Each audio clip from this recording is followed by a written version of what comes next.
வணக்கம் நண்பர்களே. ஒருவர் முதல்ல சிறியதாக ஒரு மளிகை கடை ஒன்றை ஆரம்பித்தார்.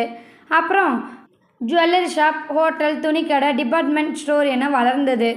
ஒரு நாள் இரவு அவர் வீடு திரும்பியப்ப மணி 12 தாண்டி இருந்துச்சு.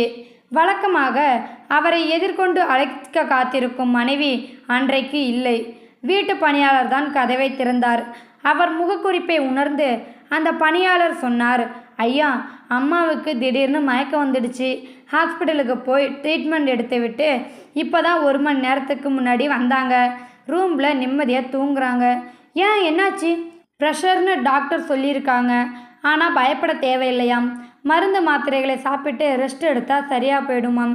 எனக்கு ஃபோன் பண்ணி சொல்ல வேண்டியது தானே. நிறைய தடவை உங்கள் பெரிய பையன் ஃபோன் பண்ணினாராம். சுவிட்ச் ஆஃப்னே வந்துச்சான். அப்போதான் அவர் ஒரு மீட்டிங்காக இரவு 8 மணிக்கு தன்னோட ஃபோனை சுவிட்ச் ஆஃப் செய்தது நினைவுக்கு வந்துச்சு. அவர் தன் மனைவி படுத்திருந்த அறைக்குள் அவசரமாக நுழைந்தார். அங்கு அவர் மனைவி ஆழ்ந்து உறங்கிக் கொண்டிருந்தாள். அவர் மனைவியின் தலையை வருடி கொண்டிருந்தார். இவளை கவனிக்காமல் விட்டுவிட்டோமே என்கிற வருத்தம் ரொம்பவும் கஷ்டப்படுத்தியது. அவர்களுக்கு திருமணமாகி 25 ஆண்டுகளுக்கு மேல் ஆகிவிட்டது. குடும்பத்தோடு சேர்ந்து மகிழ்ந்த இருந்த நாட்கள் எல்லாம் நினைவுக்கு கொண்டு வர முயன்றார். அவர் நினைவுக்கு வந்தது மிக மிக நல்ல தினங்களே. தன் மனைவியின் பக்கத்தில் இப்படி நெருக்கமாக அமர்ந்து ரொம்ப நாட்கள் ஆகிவிட்டது என்பதை நினைத்ததும் அவருக்கு திடுக்கென்று இருந்தது. அறையை விட்டு வெளியே வந்தார். அடுத்த அறை கதவை திறந்து பார்த்தார். 2 மகன்களும் படுக்கையில் படுத்திருந்தார்கள். சத்தம் இல்லாமல் கதவை மூடினார். மாடியில் இருந்த தன் தனி அறைக்கு போவதற்காக படிகளில் ஏறினார். ஐயா, சாப்பிட ஏதாவது வேணுமா? பணியாள் கேட்டான். வேண்டாம் என்று சொல்லிவிட்டு அவர் தன் அறைக்குள் நுழைந்து கதவை சாத்தி கொண்டார்.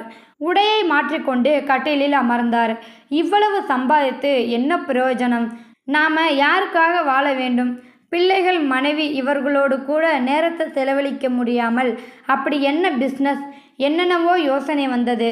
கடைசியில் அவர் ஒரு முடிவுக்கு வந்தார். இன்றுதான் கடைசி. இன்றோடு பிஸ்னஸில் இருந்து ஓய்வு பெற்றுவிட வேண்டும். இனிமேல் வாழ வேண்டும். எனக்காக, என் மனைவிக்காக, என் குடும்பத்திற்காக வாழ வேண்டும். அப்போதுதான் கட்டிலுக்கு அருகில் இருந்த நாற்காலியில் யாரோ உட்கார்ந்து இருப்பது அவருக்கு தெரிந்தது. கதவை தாழ்பால் போட்டுவிட்டு தானே வந்தோம். இது யார்? எப்படி உள்ளே வந்தார்? யார் நீங்க? எப்படி உள்ளே வந்தீங்க என்று கேட்டார். அதற்கு அந்த உருவம் சொன்னது, நான் மரண தேவதை, உன்னை அழைத்து செல்ல வந்திருக்கிறேன். அவர் ரொம்பவும் திடுக்கிட்டு போனார். ஐயா சாமி, நான் இப்போது தான் வாழணும்னு முடிவு செஞ்சுருக்கேன்.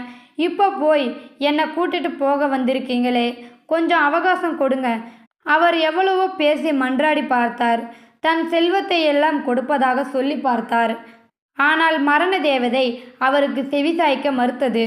அங்கிருந்து நகராமல் அவரை அழைத்து செல்ல ஆணி அடித்தது போல அப்படியே உட்கார்ந்திருந்தது.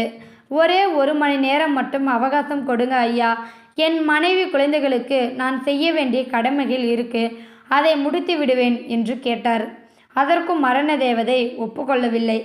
அவர் கெஞ்சி அழும் குரலில் கேட்டார், சரி, ஒரே 1 நிமிஷமாவது கொடுப்பீங்களா? உலகத்திற்கு நான் ஒரு குறிப்பு எழுதணும். அதற்கு மரண தேவதை ஒப்புக்கொண்டது. அவர் இப்படி எழுதினார், உங்களுக்கான நேரத்தை சரியான வழியில் செலவழித்து விடுங்கள். என்னுடைய அனைத்து சொத்துக்களையும் ஈடாக கொடுத்தாலும் கூட எனக்காக 1 மணி நேரத்தை என்னால் வாங்க முடியவில்லை. இது ஒரு பாடம். எனவே உங்கள் வாழ்க்கையில் ஒவ்வொரு நிமிடத்தையும் வீணடித்து விடாமல் அனுபவித்து வாழ்ந்து விடுங்கள். அப்போது யாரோ கதவை பலமாக தட்டும் சத்தம் கேட்டது. அவர் திடுக்கிட்டு கண் விழித்தார். விடிந்து வெகு நேரம் ஆகிவிட்டிருந்தது. அவர் எழுந்து போய் கதவை திறந்தார். பணியால் தான் வெளியே நின்று கொண்டிருந்தார். ஐயா, ரொம்ப நேரமாக கதவை தட்டுறேங்க, நீங்கள் திறக்கலை. அதான் ரொம்பவும் பயந்துட்டேன். கொஞ்சம் பலமாக தட்டினேன். அவர் ரொம்பவும் அவசரமாக திரும்பி தன் பெட்டுக்கு அருகில் இருக்கும் மேஜையை பார்த்தார். அங்கே அவர் எழுதிய குறிப்பு இல்லை. பேனாவும் எழுதப்படாத வெள்ளைத்தாளும் தான் இருந்தன.